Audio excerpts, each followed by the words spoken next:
what's up YouTube fans, welcome back to the channel. Hope you're doing all well. We are in part 5, troubleshooting my new PC. If you haven't checked the previous parts, make sure to check them from the links over here.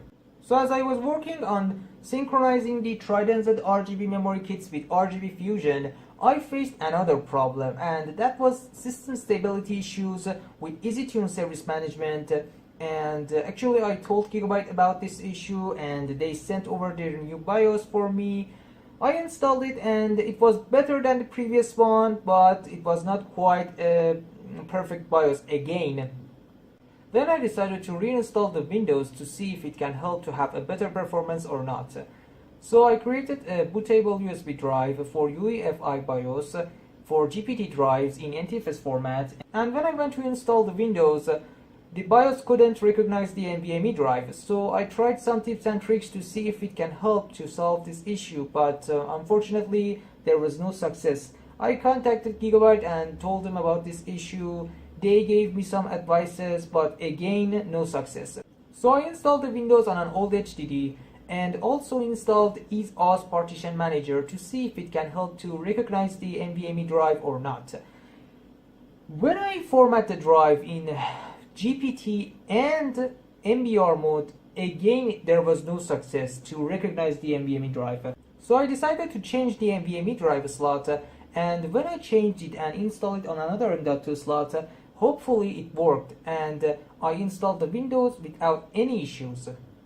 Then I installed App Center and all its programs to see if we have any issues with the new BIOS or not, and the answer was yes. Again I was facing the blue screen of death, so I contacted Gigabyte and told them something is extremely wrong with this motherboard.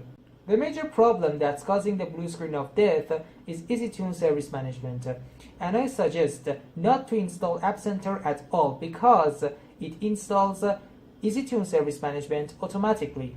And if you're into RGB lighting and synchronizing it with your motherboard and memory kits, I suggest not to use RGB Fusion, at least for now, and use g.skill's new software. It's stable and work in most situations, but when your system goes in standby mode, first of all, still the memory kit's lighting won't turn off, and when you turn back your system on, the RGB lighting modes are set to default or can't work on the mode that you have set. So you have to restart your Windows and set the modes again in g.skill's app.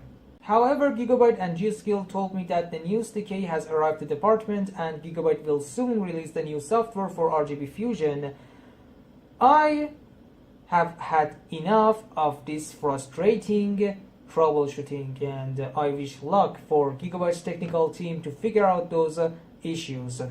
Anyway guys, the next time you see me, you might not see this over here because I'm going to sell this bundle, and I've just ordered the Asus Maximus X Hero Wi-Fi AC and also the new Intel's flagship 8700K, and as soon as I get my hands on them, I'll have the unboxing and reviewing for you guys, so stay tuned for that. If you like this video, hit the like button, make sure to subscribe to the channel, and I'll see you next time.